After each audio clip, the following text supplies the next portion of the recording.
One area of UDL which I love working with is the principle of multiple means for action and/or expression. This principle offers students options for the ways in which they participate, learn, and are assessed. In engaging with this principle, you can consider and employ its three strands: providing options for physical actions, providing options for expression and communication, and providing options for executive functions.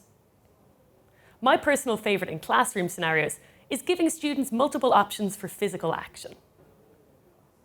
Multiple options for physical action can take many forms, including but not limited to providing alternatives to pen and paper marking, interacting with materials via hand, voice, keyboard, or adapted keyboard, or even allowing additional time on tasks to allow for differing student abilities.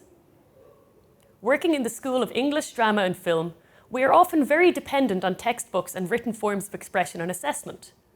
One exercise which I often use in class is designed to allow students to work with printed text, but in a different, physically actionable way. I'll tell you about that technique now. By taking a poem, printing it out, then cutting up the stanzas onto separate slips, which are then mixed up, students are encouraged and allowed to physically engage and play with the form and layout of the poem. This exercise allows for interaction with the materials directly via hand and provides a different mode of textual navigation compared to traditional reading and interaction. When I use this exercise, I also emphasize to my students that getting the stanzas in the correct order isn't the designed outcome of the game. Instead, I ask them to focus on poetic technique, such as form, rhyme, and rhythm.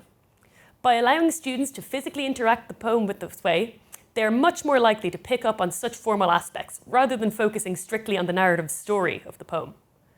Depending on how many copies of the poem are printed out, this exercise can also be carried out either individually, as small groups, or even as a mixture of both.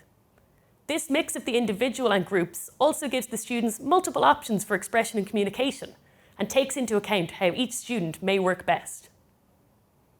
You can also vary what you ask your students to do with the poem.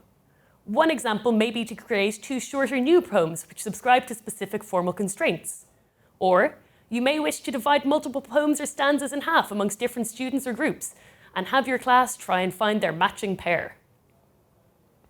This exercise takes its roots in literature, but could easily be applied to a myriad of subject areas. Think about how you could use this exercise of multiple means and action in your own classrooms and adapt it to your own teaching.